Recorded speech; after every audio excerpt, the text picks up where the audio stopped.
주님과 함께하는 공동체, 주님의 그 사랑이 가득한 공동체는 어떤 공동체일까요? 코로나19 때문에 셀 모임과 기간 모임이 중단된 때도 있었고요. 또 우리는 또 각자 다양한 방법으로 또 예배를 드려가는 가운데 있습니다. 오늘 설교를 준비하면서 주님, 이 공동체에 대한 이 마음들을, 하나님의 마음들을 어떻게 잘 전달할 수 있을까요? 마지막까지 원고를 보고 있었는데요, 교육자 사무실에서 갑자기 노크 소리가 들리는 겁니다.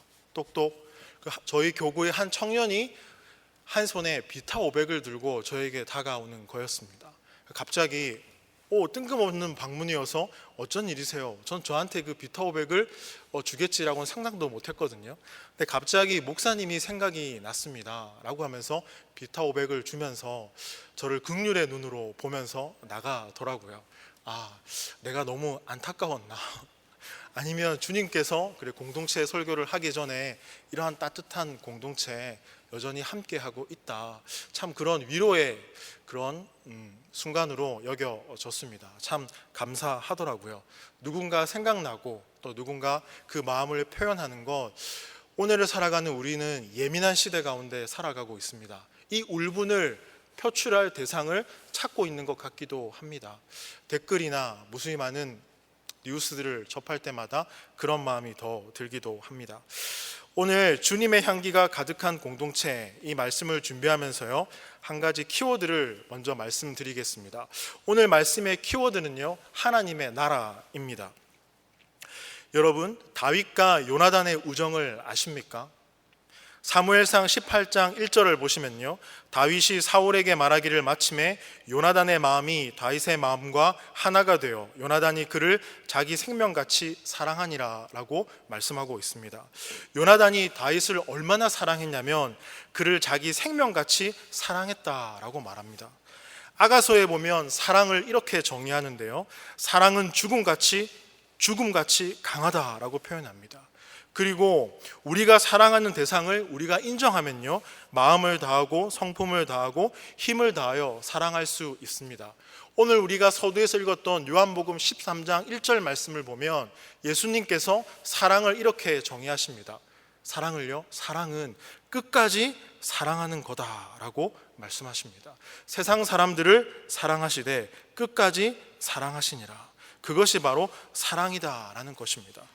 사무엘상 19장 1절을 보시면요, 사울이 그의 아들 요나단과 그의 모든 신하에게 다윗을 죽이라 말하였더니 사울의 아들 요나단이 다윗을 심히 좋아함으로 라고 기록되어져 있습니다. 요나단이 다윗을 자기 생명처럼 사랑했고 그리고 심히 좋아했다라고 표현하고 있죠. 성경에서 우정을 이야기할 때 빼놓을 수 없는 인물이 있다면 다윗과 요나단의 이야기가 아닙니까? 그리고 사랑에 있어서도 빼놓을 수 없는 인물이 있다면 저는 다윗과 요나단의 이야기다라고 말씀드리고 싶습니다. 다윗이 요나단을 사랑했고요, 요나단도 다윗을 사랑했습니다. 그러면 어떻게 이렇게 서로를 믿고 신뢰할 수 있었을까? 저는 그게 좀 궁금했습니다. 여러분, 많은 백성들이 다윗을 좋아했습니다. 그래서 이 사울은요, 걱정이 있었습니다. 아들 요나단에게 이 왕의 자리를 물려주고 정권을 물려줘야 되는데 이 다윗의 존재가 부담스러웠던 것입니다. 요나단의 입장에서는 다윗이 없어야, 그를 제거해야 안정적으로 자신의 아들인 요나단이 잘 이 정권을 이끌어 갈 텐데, 이러한 생각이 들었던 거죠. 어떻게 보면 요나단과 이 다윗은요, 서로 앙숙의 관계가 되어야 되는 것, 그것이 맞지 않을까요? 그런데 요나단은 다윗이 죽음의 위기에 있을 때 모른 척하지 않고 구해줍니다. 그리고 다윗도 사울을 죽일 기회가 있었는데 죽이지 않습니다. 왕의 자리를 두고 권력의 힘을 두고 앙숙과 라이벌의 관계가 되어야 할 이 두 사람이 어떻게 신뢰하고 믿는 그런 사이가 되었을까? 저는 오늘 여기서 서두에 말씀드린 설교의 키워드인 하나님 나라에 힌트가 있다고 생각합니다. 여러분, 이렇게 묻고 싶습니다. 하나님의 나라는 어떤 나라입니까? 다 마음속으로 대답을 하셨죠? 네, 그렇게 믿겠습니다. 하나님의 나라는 어떤 나라입니까? 바로 하나님이 다스리는 나라, 그 나라가 하나님의 나라입니다. 다윗과 요나단은 이것을 분명히 알고 있었습니다. 그래서 서로 믿고 신뢰하고 의지할 수 있었던 것이죠. 누군가 왕이 되고 하나님 앞에 살아가는 이 모든 삶이 누가 이끄시는지를 정확하게 알고 있었다는 것입니다. 여러분, 우리의 삶을 다스리는 분이 누구십니까? 우리 역시 잘 알고 있습니다. 바로 하나님이시죠. 요나단과 다윗도 이 사실을 알고 있고 오늘을 살아가는 우리도 이 사실을 알고 있습니다. 그러나 이것을 모르는 것이 아니죠. 그러나 우리의 삶을 들여다보면 왠지 이겨낼 힘이 없는 것 같습니다. 하나님이 우리를 다스리고 계신다라고 우리는 배워서 알고 있고 경험해서 알고 있지만 우리의 삶을 가만히 들여다보면요, 여전히 이 불순종의 삶을 살아가고 있는 것 같습니다. 여러분, 사울도 하나님이 다스린다는 사실을 잘 알고 있었습니다. 그러나 세월이 흘러갈수록 자신의 인생을 하나님이 아닌 사울 자신이 다스렸다는 그 사실을 사울은 알아가게 되죠. 여러분, 그렇게 조금씩 사울은요, 하나님과 어긋나고 사람들과도 어긋나기 시작합니다. 여러분, 그렇다면 이 하나님과 이 인간 공동체의 화목의 비결은 어디에 있을까요? 그것은요, 하나님의 다스림을 인정하시는 것에 있습니다. 여러분, 하나님이 우리 인생을 다스린다는 것을 믿으십니까? 그것을 선포하며 살아가고 계십니까? 예수 그리스도 오직 우리의 소망. 여러분, 오늘 함께 읽은 이 에베소서 4장 1절에서 4절 말씀을 보면요, 에베소 교회의 교인들에게 사도 바울은요, 하나됨에 대해서 이야기를 합니다. 예수 그리스도의 십자가의 보혈로서 하나됨을 얘기합니다. 우리끼리 화목하자. 옆에 있는 분 한번 보십시오. 옆에 있는 분과 화목하자. 이게 아니고요, 하나님의 관심은 에베소 교회의 교인들과 온 인류에게 있다는 것입니다. 그 이야기를 바울은 지금 하고 있습니다. 바울은요, 이 그리스도와 교회의 관계를 다음과 같이 설명합니다. 우리 에베소서 1장 22절 말씀으로 한번 가보겠습니다. 자, 에베소서 1장 22절 말씀을 한 목소리로 읽겠습니다. 또 만물을 그의 발 아래에 복종하게 하시고 그를 만물 위에 교회의 머리로 삼으셨느니라. 그리스도는 교회의 머리입니다. 여러분, 교회의 주인은 누구십니까? 누구십니까? 전 설교를 준비하면서 이 질문을 했을 때 마치 콘서트 현상이 온 것처럼 뭡니까? 예! 뭐 이런 반응을 예상했었거든요. 누구십니까? 네, 주님이십니다. 그렇죠. 여러분, 교회의 주인은 누구십니까? 주님이십니다. 교회를 이끄시고 다스리는 분은요, 바로 주님이십니다. 이 질문에 대해서 우리는 명확하게 답을 할 수 있어야 됩니다. 누구십니까? 주님이십니다. 그런데 과연 주님이 우리 삶의 주인이 되실까요? 한번 생각해 보십시오. 여러분, 가정에서, 직장에서, 학교에서, 섬기는 모든 공동체에서 여러분은 주님을 주인으로 모시고 계십니까? 그분이 내 인생을 이끌어가고 계십니까? 그분의 다스림을 구하고 그분의 다스림 앞에 엎드리며 살아가고 계십니까? 저는 늘 날마다 무너지는 저를 발견하곤 합니다. 여러분, 에베소서 1장 23절 말씀을 보십시오. 교회는 그의 몸이니 만물 안에서 만물을 충만하게 하시는 이의 충만함이니라. 또 무엇과 같다라고 말합니까? 그리스도는 교회의 몸입니다 라고 말씀합니다. 그래서 한 사람 한 사람 소중하지 않은 분이 없습니다. 이렇게 함께 모인, 오늘 예배하는 모두 함께 모인 모든 지체분들이 모여서 몸을 이루는 것입니다.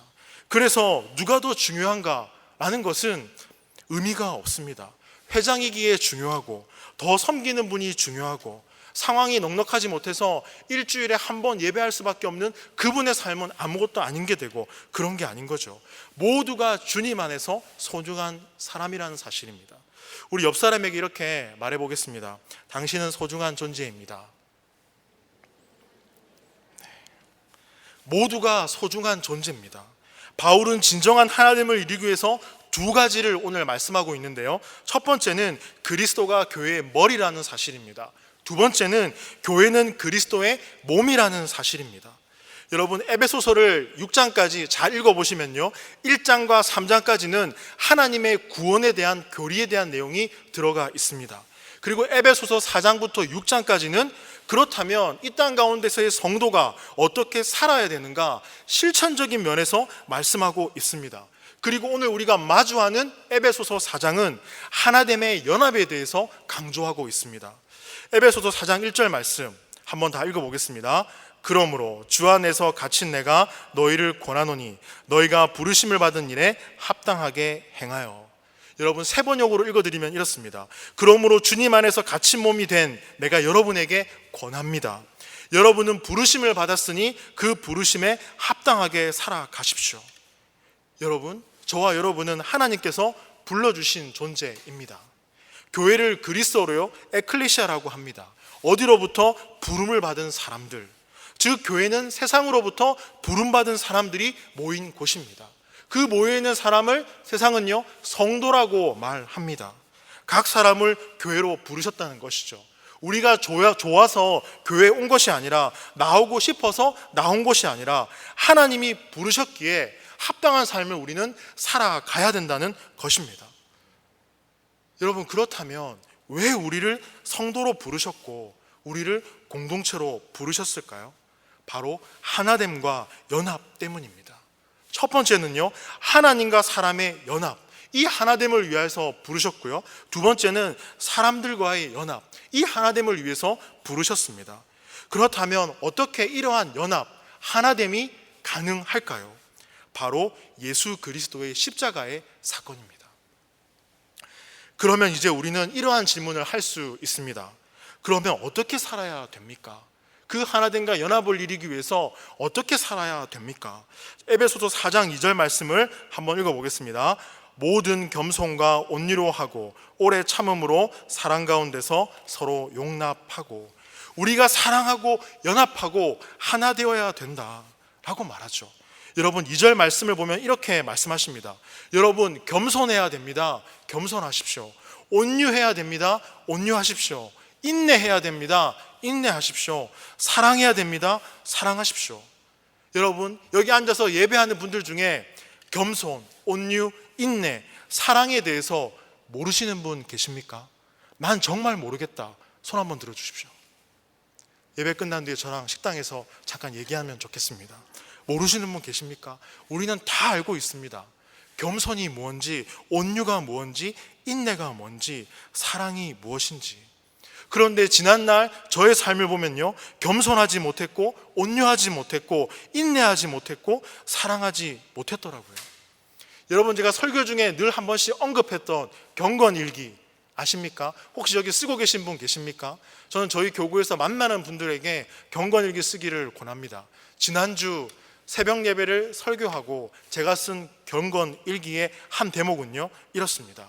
주님, 오늘 저는 설교를 통해서 사랑을 강조하고 회복하라고 말씀을 드렸지만 정작 저는 제 삶에서 사랑하지 못합니다. 그런 저는 죄인입니다. 그러나 저는 목사의 삶을 살고 있습니다. 제 지난주 일기를 보면 주님, 저는 죄인입니다. 그런데 저는 목사입니다. 날마다 무너지는 삶 가운데 살아가고 있더라고요. 그렇지만 제 삶이 그렇게 살지 못하지만 그렇게 설교할 수 있는 것은 주님이 그래, 연약한 너의 모습을 내가 안다. 그러니 성도님들과 함께 이 말씀 가운데 일어서고 함께 한번 해보자. 주님이 그런 마음을 계속 주시는 것 같습니다. 여러분, 겸손은 무엇입니까? 마음을 낮추는 겁니다. 다른 사람의 가치를 겸허하게 받아들이는 것입니다. 겸손은요, 다른 사람들을 존경하려고 억지로 무리하게 애쓰는 것이 아니라 하나님께서 그들에게 주신 본질적인 가치를 인정하면서 그들의 인격을 존중해 주는 것, 그것이 겸손입니다. 남을 존중하고 자기를 내세우지 않는 태도, 그것이 겸손입니다. 여러분, 온유는 무엇일까요? 구약에서 온유를 대표하는 사람이 있습니다. 미음, 시읒, 누구입니까? 제가 답을 다 드렸죠. 모세입니다. 민수기 12장 3절을 보십시오. 이 사람 모세는 온유함이 지면에 모든 사람보다 더하더라. 모세는 한 민족의 지도자였습니다. 지도자 옆에는 항상 사람들이 많죠. 왜요? 그들의 그 권력에 붙어있는 사람들이 있기 때문이죠. 그리고 모세는 힘도 있었고요, 권력의 중심에 있어서 많은 사람들이 있었습니다. 그러나 모세는 온유하지만 나약하지 않았고 무기력하지 않았습니다. 모세의 온유함에는요 힘이 있었습니다. 그리고 절제되어 있는 부드러움이 있는 지도자였습니다. 이 온유함을 어떻게 설명할 수 있을까 곰곰이 생각하다가 칼집에 꽂혀 있는 칼이 생각났습니다. 칼이 칼집에 꽂혀 있으면요 언제든지 뽑을 수 있습니다. 언제든지 준비되어 있다는 것이죠. 모세의 온유함은 그랬습니다. 하나님 앞에 언제든지 그 칼을 꺼내 사용할 수 있게끔 준비할 수 있는 그 인생이 바로 모세였다는 사실이죠. 여러분, 그런데 우리는요 온유한가요? 아니요. 저는 좀 온유해 보입니까? 아무도 대답 안 해주시네요. 한 분 집사님께서 감사합니다. 네, 온유해 주신다. 저희는요 남들보다 조금 괜찮다 싶은 게 있으면 우리는 말하고 싶어 합니다. 감추지 못하죠. 말을 해야 직성이 풀립니다. 그러나 그러한 상황에 마주했을 때 절제되지 않는 상황들은 우리가 속한 공동체를 어렵게 합니다. 그것이 우리의 인생이라는 겁니다. 여러분, 세 번째로 인내는 무엇입니까? 우리가 인내한다고 하지만 그 인내는요 얄팍합니다. 상황과 감정과 사람 앞에서 늘 흔들립니다. 참지 못하죠. 제가 부산에 있는 영광교회에서 전도사로 사역을 할 때 담임 목사님과 차 한잔 할 기회가 있었습니다. 저는 이제 전도사 시절에 궁금한 게 참 많은 신학생이었습니다. 목회에 대해서 잘 모르니까요. 차 한잔 하면서 담임 목사님이 걸어온 목회의 그 인생이 너무 궁금했습니다. 그래서 차 한잔 하면서 질문을 드릴까 말까 고민하다가 목사님의 이 목회 인생을 돌아보면 어떠셨습니까? 어떤 점이 힘들고 어떤 점이 어려우셨습니까? 들고 있던 찻잔을 내려놓으시고 눈을 지그시 감으시더라고요. 와, 뭔가 심오한 말을 하시겠다. 두렵고 떨리는 마음으로 길을 쫑긋 세웠습니다. 정말 힘들었지.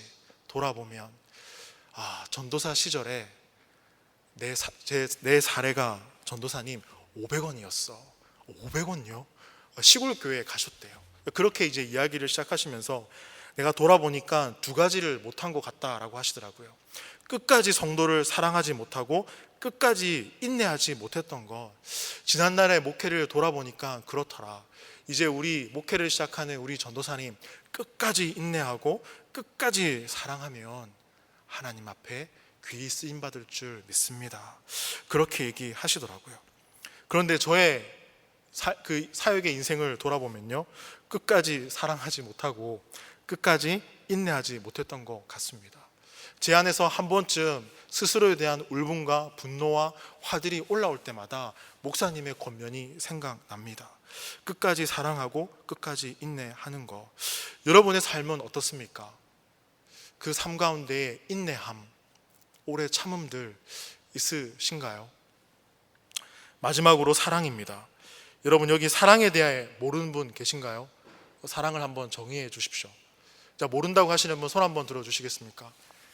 다 알고 계시죠? 제가 서두에 말씀드렸죠. 예수님의 사랑은 뭐라고 하셨습니까? 끝까지 사랑하는 것, 그것이 사랑이다 라고 얘기합니다. 그런데 이 사랑하기가 쉽습니까? 어렵습니까? 누군가를 사랑하는 것, 옆에 있는 가까이 있는 배우자만 바라봐도 어떻습니까? 쉽지 않죠.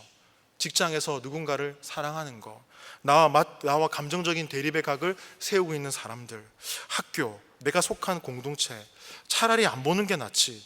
같은 공동체에 있으니까 더 힘들고, 같이 있으니까 갈등도 있고 어려움도 있고, 머리로 알지만 이게 될까? 사랑해질까? 여러분은 어떠십니까? 제가 밥을 먹다가 얼마 전에 아내에게, 전 은근히 숫자 이렇게 기념일을 챙기고 이런 걸 좋아하거든요.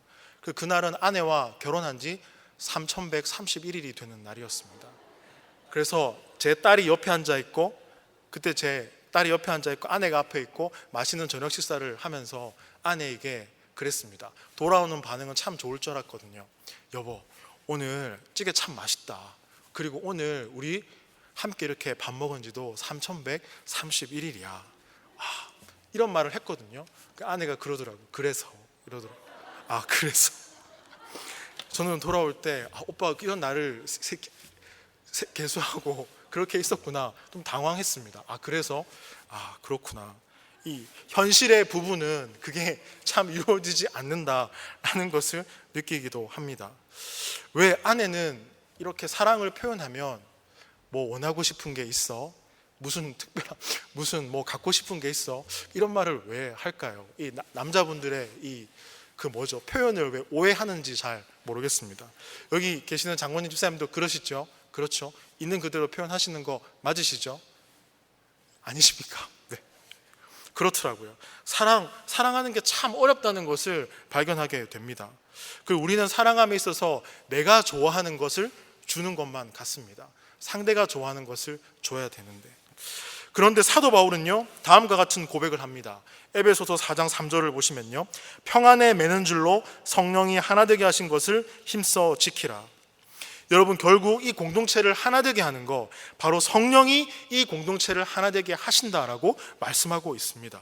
우리의 노력도 중요하지만, 우리의 의지도 중요하지만, 성령이 내 마음과 생각을 다스릴 때 우리는요, 사랑할 수 있고 인내할 수 있고 겸손할 수 있고 온유할 수 있다는 것입니다. 여러분, 정말 감사한 것은 무엇인지 아십니까? 이렇게 성령이 내 마음과 생각을 다스릴 때 사랑하고 인내하고 온유하고 겸손할 수 있는데, 너무도 감사한 것은 요한복음 17장 21절에 보시면 바로 이 하나됨을 이루기 위해서 예수님께서 우리를 위해 기도하신다는 사실입니다. 요한복음 17장 21절 말씀입니다. 아버지여, 아버지께서 내 안에, 내가 아버지 안에 있는 것 같이 그들도 다 하나가 되어 우리 안에 있게 하사 세상으로 아버지께서 나를 보내신 것을 믿게 하옵소서.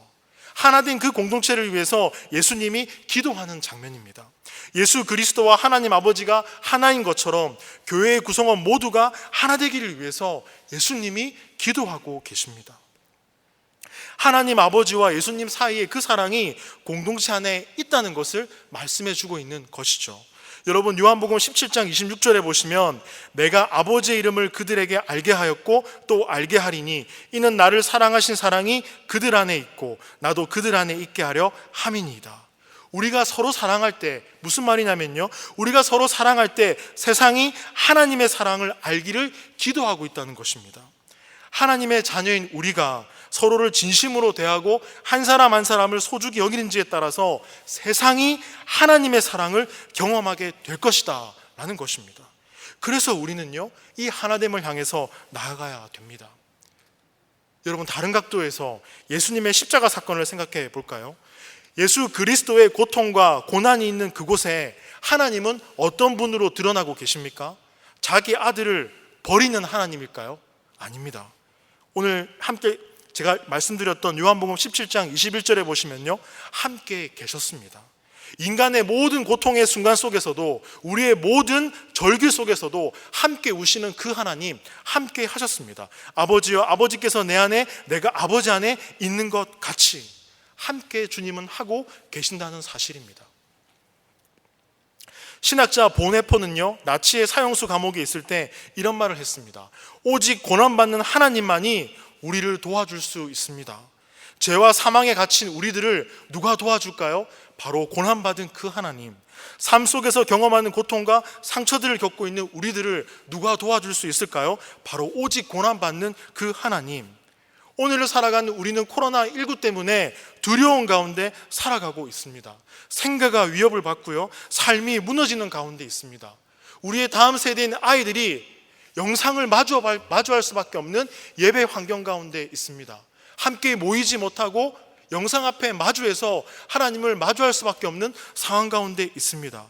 그러한 상황 가운데 우리가 어떠한 방법으로 모이고 함께하고 이 은혜를 나누고 믿음을 우리 자녀에게 줄 수 있을까? 우리 생계가, 그리고 우리의 직장이, 내가 하고 있는 이 일들이 어떻게 아름답게 열매 맺을 수 있을까? 정말 힘들다. 이것을 도와줄 수 있는 분이 누구라고요? 오직 고난받는 하나님만이 도와줄 수 있다는 겁니다. 왜냐하면 예수님께서는 자발적으로 고난 속으로 자신을 낮추시고 우리 가운데 찾아오셨기 때문입니다.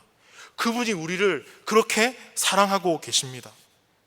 예수 그리스도, 우리를 위해 낮은 곳에 찾아오셨고요, 우리를 위해 죽으셨고 함께하고 계십니다. 그 함께하는 그 사랑, 이 사랑을 우리가 알고 경험할 때, 힘써 지켜나갈 때 이 사랑을 통해서 우리는 평안함을 경험하게 됩니다. 내 사랑이 흘러가는 것이죠. 여러분, 이것은 하나님이 주신 선물입니다. 사랑은요, 바울이 언급한 성령의 열매 중에 첫 번째 열매입니다. 성령이 충만할 때 사랑이 비로소 작동하고 흘러가는 것이죠. 여러분, 하늘로부터 오는 평화, 이 평화가 여러분의 가정 가운데 충만하길 소망합니다.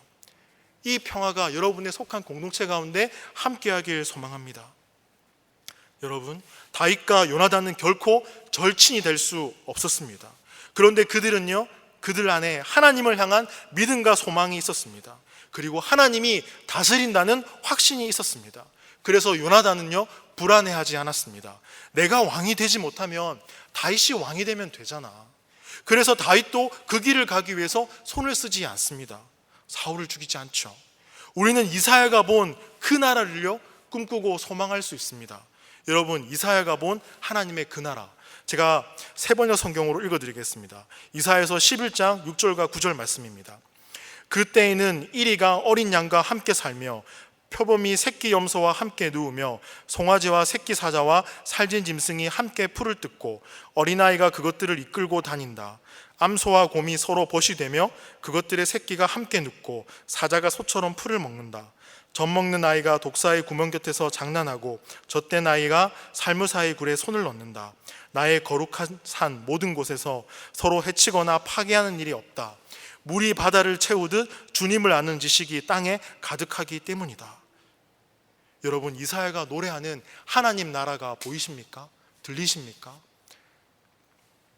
이스라엘은 하나님이 다스릴 때 독사의 굴에 손을 넣는 어린아이들이 있고, 그리고 사자와 초식동물이 함께 노는 곳, 그곳이 바로 하나님의 나라다. 하나님을 아는 지식이 땅에 가득한 그 나라, 진정한 화목과 평안이 있는 그 나라가 하나님의 나라다라고 말씀합니다. 하나님이 다스릴 때, 오늘 본문도 같습니다. 바울은요, 하나님이 다스리는 공동체가 되어야 됩니다 라고 권면하고 있습니다. 겸손과 온유와 인내와 사랑과 평안의 공동체는 하나님이 다스릴 때 될 줄 믿습니다. 여러분, 갈등과 분열이 사라지고 예수 그리스도의 사랑이 흘러가는 나라가 될 것입니다. 우리는 그 나라의 시민으로 살아가고 있습니다. 시민으로 살아간다면 하나님의 말씀을 내면화시켜야 되겠죠. 하나님의 말씀을 붙들고 살아가야 되겠죠. 여러분, 예수님께서 자발적으로 고난을 받으셨듯이 우리 또한 우리의 일상에서 나로 죽고 예수로 살아가는 성도의 삶을 살아가야 될 줄 믿습니다. 그래서 세상을 위로하는 삶을 살아가기를 소망합니다. 하나님의 그 사랑이 우리를 통해 흘러갔으면 좋겠습니다. 하나님이 다스리는 공동체, 주님의 향기가 가득한 공동체가 여러분의 가정이 되기를 소망합니다. 그 가정을 넘어 셀이 되기를 소망합니다. 그 셀을 넘어 교회가 되기를 소망합니다. 여러분, 그래서 기도해 주십시오. 한국 교회를 위해서, 여러분의 가정과 셀들을 위해서, 그렇게 하나님의 사랑을 알아가며 전하는 저와 여러분의 인생이 되기를 소망합니다. 우리 오늘 이렇게 기도했으면 좋겠습니다. 우리 가정을, 셀을, 그리고 교회를 주님께서 다스려 주옵소서. 주님이 내 인생을 다스린다는 것 굳게 믿고 나아가는 그 인생이 되도록 주님 함께하여 주옵소서. 우리 이 말씀 기억하시면서요, 우리 한 목소리로 기도했으면 좋겠습니다. 하나님 감사합니다. 주님의 향기가 가득한 공동체, 주님이 다스리는 그 나라, 하나님, 주님께서 우리의 삶을 다스려 주시옵소서. 우리가 속한 모든 공동체를 주님 다스려 주시옵소서. 주님이 내 인생을 책임지시고 함께 하신다는 그 다스림의 확신 가운데 살아가는 우리의 인생이 되도록 함께하여 주옵소서. 영원한 앙숙과 라이벌로 살아갈 것만 같았던 다윗과 요나단의 그 인생 가운데 찾아오셔서 주님을 보게 하시고 함께하게 하시고, 주님 그 사랑이 무엇인지 몸소 보여주었던 두 사람을 통하여서 그 사랑을 깨닫기를 소망합니다. 함께하여 주시옵소서. 감사하며 예수님의 이름으로 기도합니다. 아멘.